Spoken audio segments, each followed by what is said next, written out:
Allahu Allahu Allahu Allah Allahu Allahu Allahu Allah Allahu Allahu Allahu Allah.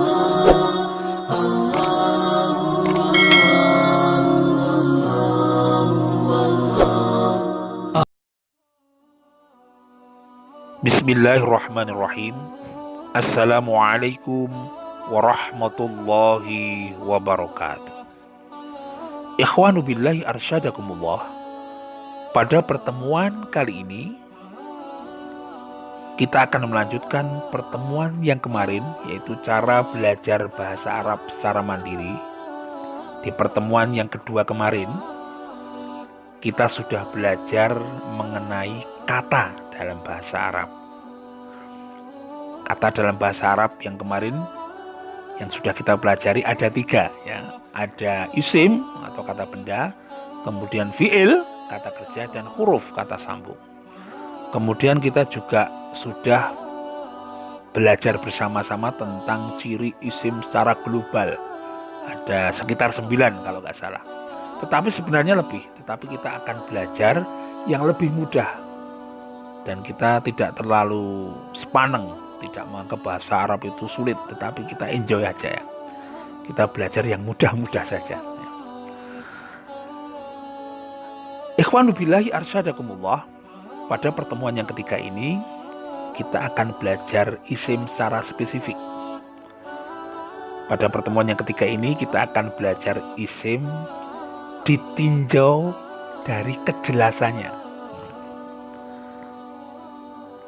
Isim yang ditinjau dari kejelasannya itu ada 2, yaitu isim nakirah dan isim ma'rifah. Isim nakirah itu apa? Isim nakirah ialah isim yang masih umum atau global. Kata benda yang mana? Yang seperti apa? Terdapat di mana? Kepunyaan siapa? Dan lain sebagainya. Sehingga tidak bisa mengindikasikan benda tersebut. Wong belum jelas ya. Sebab maknanya umum. Ini namanya nakirah. Contohnya, tolibun. Murid. Murid yang mana? Murid kelas berapa? Nah, ini kan masih menimbulkan pertanyaan. Ini namanya isim nakirah. Kemudian yang kedua, yaitu isim ma'rifah. Isim ma'rifat ialah kata benda yang berarti khusus dan memiliki kandungan arti tertentu, sehingga membuat orang yang berbicara ini dalam bahasa Arab namanya mutakallim, dan pendengar dalam bahasa Arab itu namanya mustami', sudah memahami apa yang dimaksud. Jadi ketika ada orang ngomong, misalnya murid baru, orang yang ngomong dan orang yang mendengar itu sudah paham.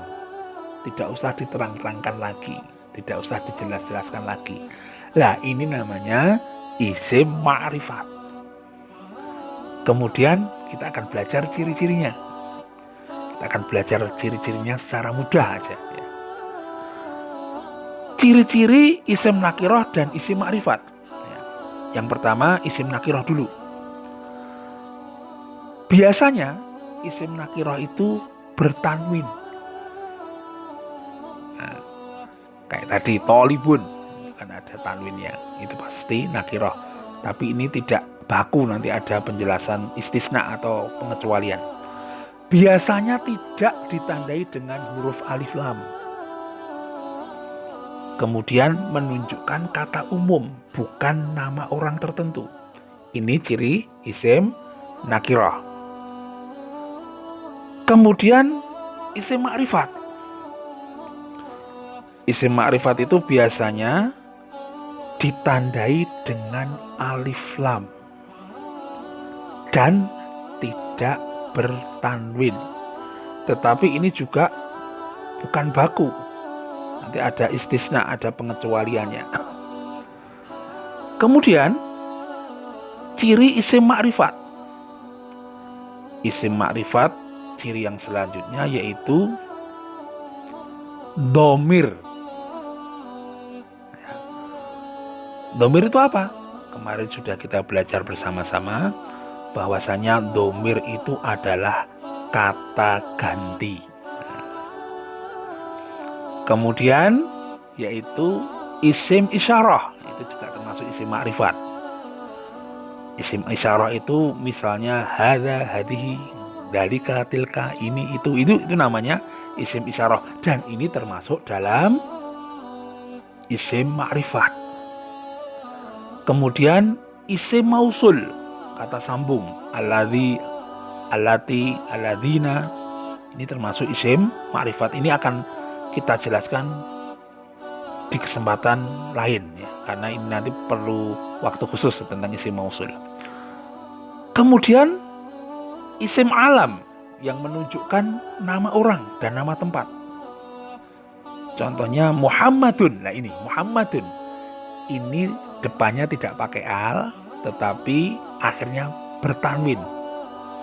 Kalau dilihat secara bentuknya ini kan nakiroh, tetapi ini ma'rifat. Kenapa? Muhammadun, Muhammad ini kan sudah jelas. Oh Muhammad. Sufyanun misalnya itu sudah jelas Sufyan, walaupun tidak ada al dan bertanwin. Kemudian Fatimatun, Fatimah, tidak ada al dan bertanwin. Ini kalau secara bentuknya kan nakiroh, tetapi ini ma'rifat karena sudah jelas gitu.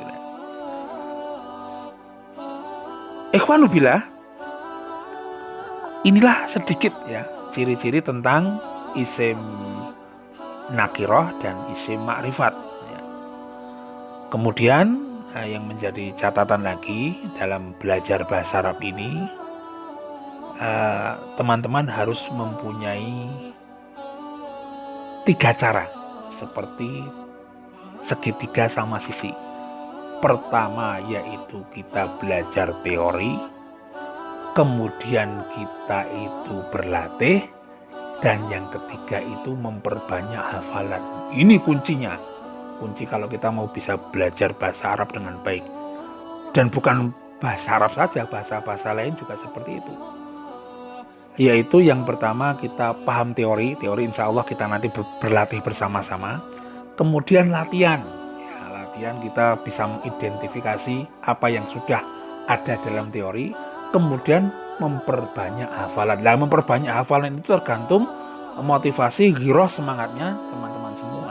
Kalau ini sudah ketiga cara atau segitiga sama sisi ini, mulai yang pertama yaitu kita belajar teori dengan baik dan paham. Kemudian yang kedua banyak berlatih tentang teori yang sudah kita pahami. Dan yang ketiga tingkatkanlah kosakata, tingkatkanlah hafalan mufrodat. Ini akan mempercepat lagi kita bisa belajar bahasa Arab dengan baik. Kiranya ini pertemuan yang ketiga ini kita akhiri, kita lanjutkan di pertemuan bagian yang keempat. Cukup sekian. Wallahu muwaffiq ila aqwamit thoriq.